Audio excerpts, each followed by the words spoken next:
Halo sobat pendengar, selamat datang di podcast PAM. Suara Politik Anak Muda. Di sini tempat kita berbagi cerita, ide, dan pengetahuan. Saya Rio sebagai host, dan di sini kita ditemani oleh 5 orang teman saya yang akan menemani kita selama 20 menit ke depan untuk membahas isu-isu politik yang sedang hangat belakangan waktu ini. Tanpa berlama-lama, langsung saja kita ke pembahasannya. Baik, yang pertama kita akan membahas mengenai Indonesia sebagai negara minyak. Menurut kalian nih, apa makna atau esensi dari Indonesia sebagai negara minyak tersebut? Kalau ngebahas sektor energi ya, Indonesia kan terkenal sebagai negara yang memiliki sumber daya alam yang kaya. Tapi sayangnya tata cara pengelolaannya tuh kurang tepat. Nah benar, jadi kalau kita ambil contoh ya dari perusahaan minyak yang kita tahu di Indonesia itu kan Pertamina.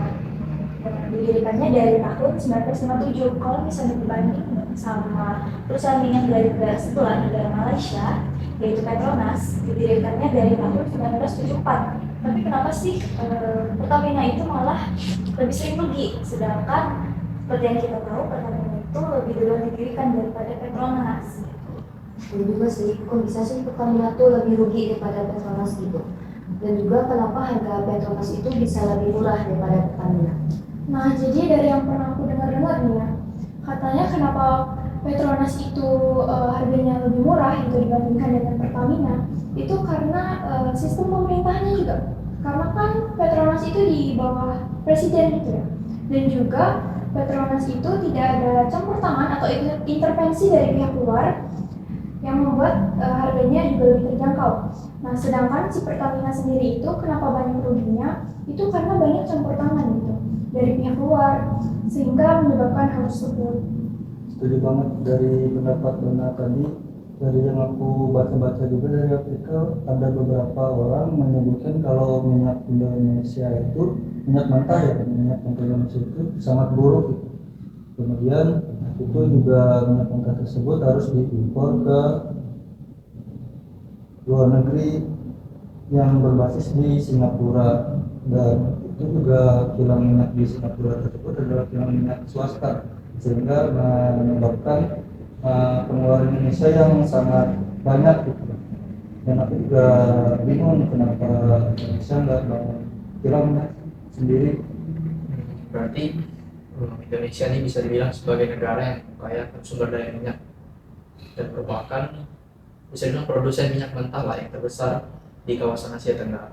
Nah, kalau untuk Petronas sendiri adalah sebuah lembaga minyak yang ada di Malaysia gitu, yang sangat berbanding jauh dengan Indonesia karena keuntungan mereka berlipat ganda dibandingkan dengan yang dimiliki oleh Indonesia saat ini. Baik, kalau berbicara soal migas nih, pasti kalian tahu nih apa yang udah sedang hangat belakangan waktu yang lalu, yang dia sudah banyak kasus dari beberapa puluhan tahun yang lalu, dan baru beberapa waktu yang lalu kasusnya sudah mulai naik, sudah mulai terungkap dan mulai diselidiki.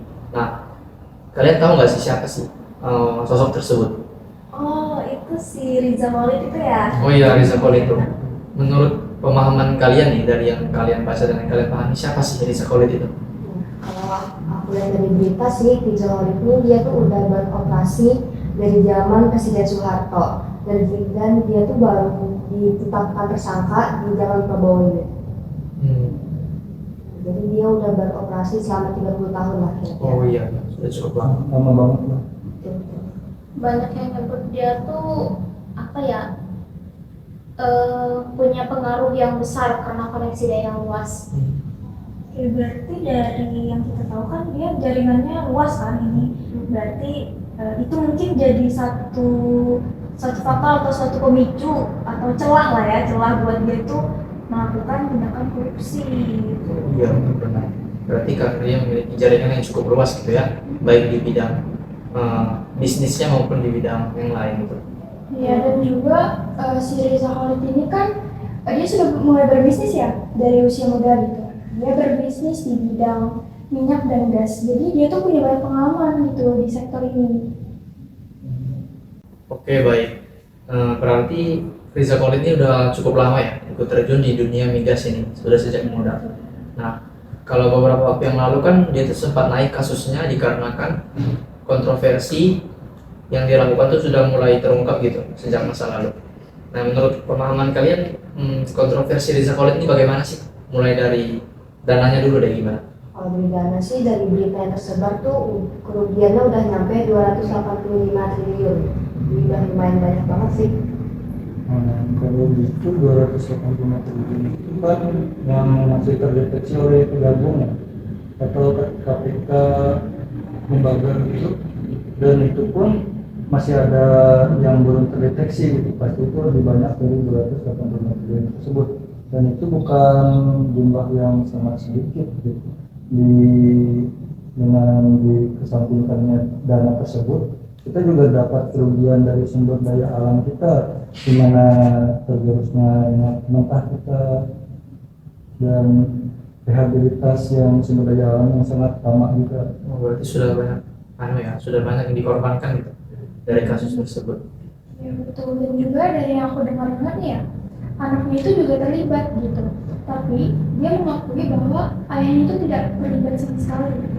Berarti ada yang ikut campur gitu dari Iya keturunan. betul. Iya. Itu di konversi pers ya. Iya betul. Oh iya, aku juga sempat lihat kemarin tuh anaknya tuh bilang dia memang ikut di korupsi tersebut, tapi ayahnya tidak ikut. Kalau menurut pendapatku ya, kenapa anaknya bakal ngakuin kalau orang tuanya itu ikut kasus korupsi ini buat ngelindungin ayahnya. Jadi kan Riza Khalid ini udah mulai ramai nih kasusnya, udah mulai dikejar-kejar sama Kejagung. Nah, kalau misalnya sampai dia ngakuin ayahnya juga ikut terlibat, nanti orang-orang di belakang kayak orang-orang yang menerima suap dari Riza Khalid ini bakal terungkap. Berarti jaringannya Iya, yang berarti sudah lama itu sangat luas. Iya. berarti orang-orang yang sempat menerima aliran dana dari Riza Khalid ini sekarang mungkin sedang panik ya. Iya. Karena kalau Riza Khalid ini tertangkap, pasti mereka semua juga tertangkap dan terbongkar. Ya, betul. Nah terus dari yang kita tahu kan masih ngambang ya kasus ini tuh masih berjalan sampai sekarang. Iya, betul. Nah, jadi dari proses hukum untuk kasus besar ini pasti besar kan ya, kasus yang sebanyak itu korupsinya. Jadi proses hukumnya juga pasti panjang Iya, dan rumit ya. ya rumit, panjang dan rumit, dan pastinya lembaga-lembaga itu juga banyak yang berkontribusi di kasus ini. Dengar-dengar kasus ini juga sampai ke Interpol ya. Iya benar. Jadi kasus ini tuh aku ada baca di berita, saking sulitnya memburu Riza Khalid ini, pihak pemerintah Indonesia baik dari kepolisian maupun Kejagung sampai meminta bantuan gitu ke kepolisian internasional atau Interpol untuk membantu menangkap dan memulangkan si Riza Khalid ini. Saking susahnya dia ditangkap. Nah, dari yang aku baca dari berita sih, Riza Khalid ini udah 3 kali ya dipanggil oleh Kejagung, Kejaksaan Agung. Dan dia tuh sebelumnya juga udah ditetapkan tersangka dari bulan Juli ya, 2025 ini. Nah ya betul, jadi ada kabar bahwa dia ini kabur gitu kan ke luar negeri karena untuk menghindari panggilan tersebut. Berarti dia melarikan diri ya Iya. dari kejaran yang berwajib gitu. Itu penyebab dari intervensi pihak luar lagi, sehingga kita memberikan red notice kepada Interpol. Apalagi kan dia mempunyai jaringan yang cukup luas gitu baik di dalam negara maupun di luar negara, sehingga memudahkan dia untuk kabur gitu kemana pun. Apalagi kan dia udah berjalan selama bertahun-tahun ya, dari zaman Presiden Soeharto sampai sekarang. Nggak mungkin jaringannya cuma di situ aja, pasti luas lah. Oke, baik. Selanjutnya kita akan membahas seperti yang kita tahu kan kalau Riza Khalid ini udah beroperasi nih dari zaman Presiden Soeharto nih kabarnya. Berarti sudah dihitung udah puluhan tahun lah. Nah, otomatis kalau dia belum tersentuh dari beberapa tahun seperti itu, pasti dia ada dalang di balik ini semua yang supaya dia tetap aman untuk melakukan kegiatannya ini. Nah, menurut kalian nih, apa yang membuat dia bisa memengaruhi pemerintah gitu sehingga dia tidak tersentuh selama berpuluh-puluh tahun?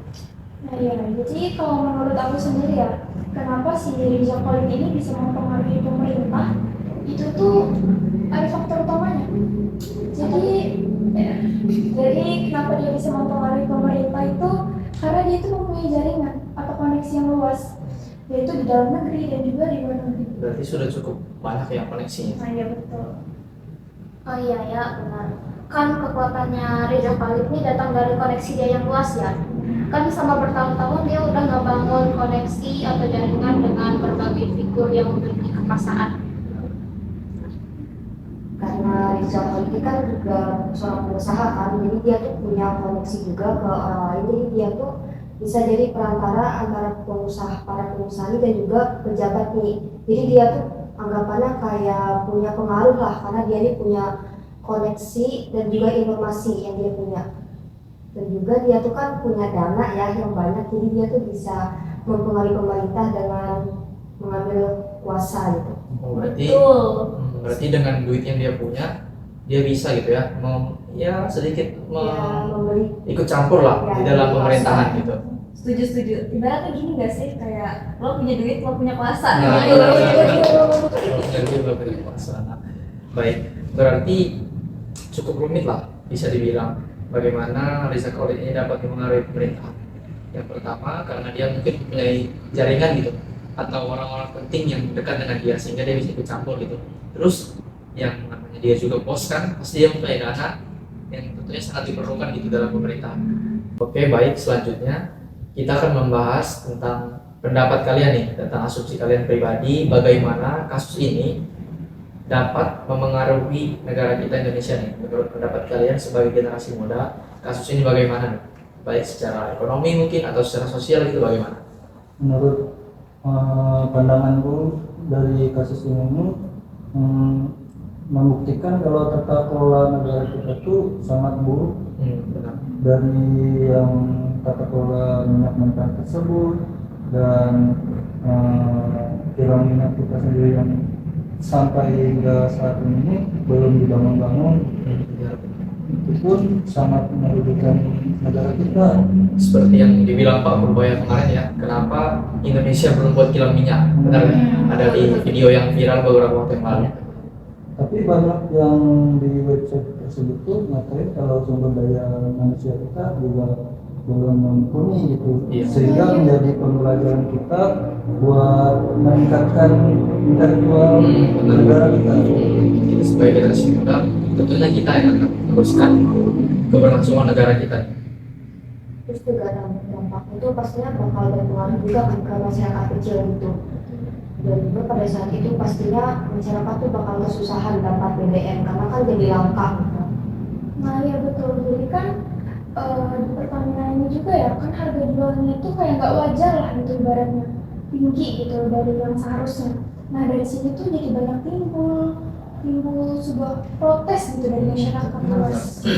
Apalagi kan kayak pengalamanku beberapa tahun yang lalu kan, memang mengantri BBM itu sangat sulit, bahkan antrian tuh sangat panjang lah. Bahkan nggak beberapa tahun lalu, bahkan sampai sekarang ini mungkin BBM sudah lumayan sulit lah, apalagi di kota Palangkaraya ini. Sehingga ada juga regulasi baru di mana pertalite tersebut tuh harus pakai barcode. Oh iya, benar. Itu membatasi gitu kan. Jadi intinya ya dampaknya itu ke arah negatif sih, dan lebih merugikan ke masyarakat juga gitu, selain negara. Kalau kondisi kayak gini terus dibiarkan, bisa-bisa kepercayaan masyarakat ke pemerintah tuh hilang. Bisa dilihat juga kan dari yang ramai kemarin tuh, orang-orang tuh pada lebih memilih beli minyak ke Shell daripada ke Pertamina. Oh iya, aku juga sedikit paham soal kasus ini karena aku ada membaca. Jadi kasus ini seperti ini.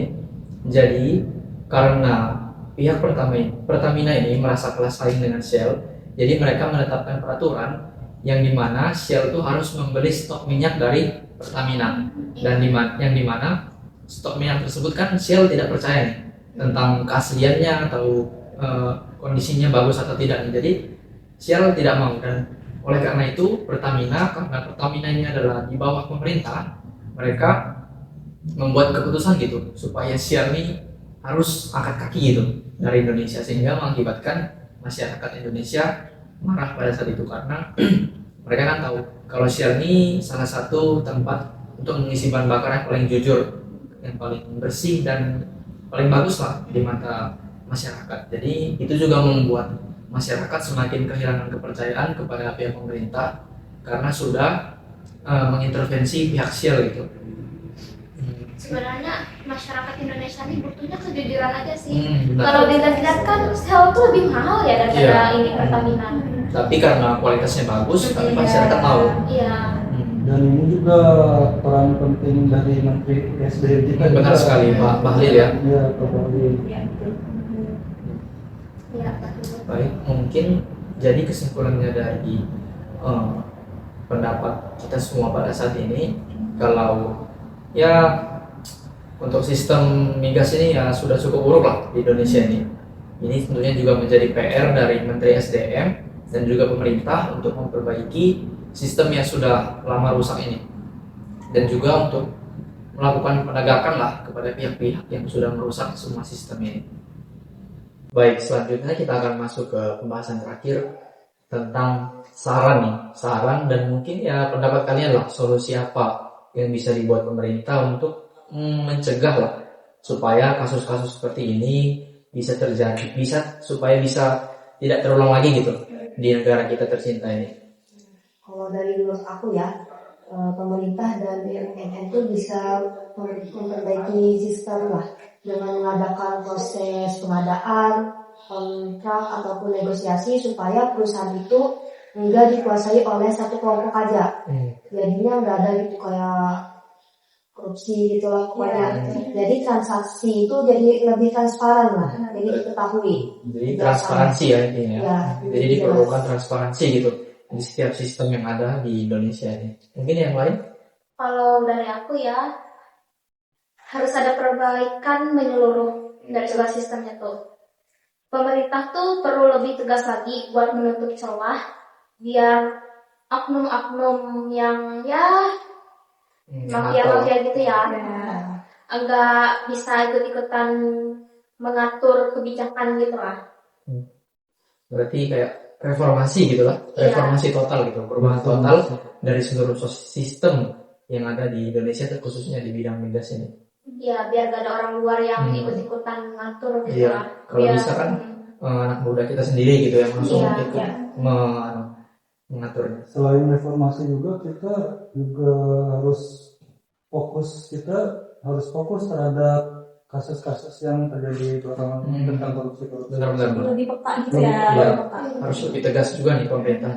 Iya, jadi pemerintah itu seharusnya ya harus memberikan hukuman yang tegas gitu. Jadi biar hal serupa itu tidak terjadi, dan juga menurutku nih perlunya pengawasan yang ketat. Itu sih benar. kuncinya. Audit Iya, ya. betul. Benar. Seperti yang banyak lah terjadi korupsi di bidang-bidang tambang gitu, kayak tambang nikel di Papua atau di mana gitu kan, tentunya sangat merugikan tanah air kita tuh. Di sini kan peran pemerintah sangat diperlukan gitu. Apalagi kayak yang dibilang tadi pengawasan ya. Nah itu tentunya sangat diperlukan gitu. Kalau menurutku sih setiap lembaga gitu memang wajib ada pengawas gitu, beberapa orang. Itu tentunya sangat penting untuk mengawasi ya pengeluaran atau pemasukan dan sebagainya gitu. Tapi selain harus pemerintah yang mengintrospeksi diri mereka, pasti kita peran masyarakat tuh penting. Benar, masyarakat juga harus introspeksi diri juga. Iya, Nah, terutama generasi muda, karena kita ini kan generasi penerus ya. Jadi kita juga harus lebih peka, harus lebih paham lah. Gimana sih caranya kita paham? Ya tentunya mungkin saran aja ya bagi pemerintah tuh bisa memberikan semacam edukasi Dalam mungkin hal bagi edukasi. orang-orang yang pemula atau terutamanya bagi masyarakat kecil juga penting untuk mendapatkan edukasi seperti itu supaya kasus-kasus seperti ini tuh bisa ditanggapi dan tidak bakal keulang lagi benar-benar. di depannya gitu. Tapi kita tuh juga perlu ini sih, kan sepengalaman aku banyak teman-teman aku kan ada yang kerja di sawit dan tambang ya. Iya. Mereka tuh pernah cerita gini ke aku, kalau mereka tuh tahu atasan mereka tuh melakukan tindakan korupsi, tapi mereka nggak tahu tuh mau ngapornya kemana, jadi mereka tutup mulut. Nah itu kita perlu wadah buat Melakukan pengaduan ya. iya, Nah. menyampaikan apa yang kita Jadi dapat kita- sama perlindungan, karena teman-teman Iya. itu bilang mereka tuh takut karena takut entah dipecat atau diburu gitu Iya. karena melaporkan itu. Jadi seperti harus ada lembaga khusus ya, Iya. yang menerima laporan dari orang-orang tersebut dan untuk orang-orang tersebut seharusnya juga dilindungi gitu, Iya. supaya terhindar dari intervensi-intervensi yang mencoba mengganggu mereka. Mungkin ada pendapat lain? Kalau menurut aku sih, kalau bicara soal lembaga yang sudah ada tuh harusnya harus dikembangin lagi. Iya benar. Nggak perlu mengembangin lembaga yang baru lagi. Yang lain, Iya. lembaga yang sudah Lembaga ada, baru gitu ya. lembaga yang sudah ada harus diperbaiki gitu ya. Ya, harusnya diperbaiki. Bukan malah memperbanyak lembaga-lembaga yang nantinya malah membingungkan gitu. Iya. Ya. Iya, dan juga menurut aku ya, ini tuh kayak perlu kesadaran gitu. Jadi terhadap suatu kasus ini tuh jangan tutup mata gitu. Ibaratnya kita tuh harus melek. harus Ya, gitu. Harus saling mendukung lah. nah iya. Apalagi kan kita juga lah sebagai masyarakat tuh sebenarnya harus sadar diri lah terhadap kasus korupsi ini, karena ada kata-kata yang bilang tuh kita masyarakat nih teriak korupsi karena kita belum kebagian aja gitu. Iya. Jadi, nah itu dia. Jadi kita sebagai masyarakat nih memang harus meningkatkan kesadaran dan keimanan kita lah dalam beragama supaya menolak keras nih yang namanya tindakan korupsi yang tentunya sangat merugikan baik bagi negara, baik bagi masyarakat dan keturunan-keturunan kita selanjutnya, karena tidak bisa menikmati hasil alam Indonesia yang bisa dibilang sangat kaya ya, apalagi di bidang minyak gas dan tersebut. Jadi kesimpulan pada podcast kita pada saat ini adalah bagaimana pemerintah harus memperbaiki seluruh sistem yang ada, terutama di bidang SDM lah, bidang pertambangan, baik minyak bumi dan sebagainya, supaya menjadi lebih baik gitu, dengan melakukan pengawasan yang ketat kepada para masing-masing lembaga dan melakukan perubahan total nih dari semua lembaga-lembaga yang sudah rusak gitu, supaya kelak sumber daya alam kita ini bisa berguna, bisa menghasilkan uang yang dapat berguna untuk pembangunan bangsa dan negara dan dapat mensejahterakan masyarakatnya gitu. Iya, Seperti tujuan utama dari adanya mereka tersebut. Mungkin sekian pembahasan kita pada sore hari ini. Kurang dan lebihnya kami mohon maaf. Sampai jumpa di podcast selanjutnya. Dadah. See you.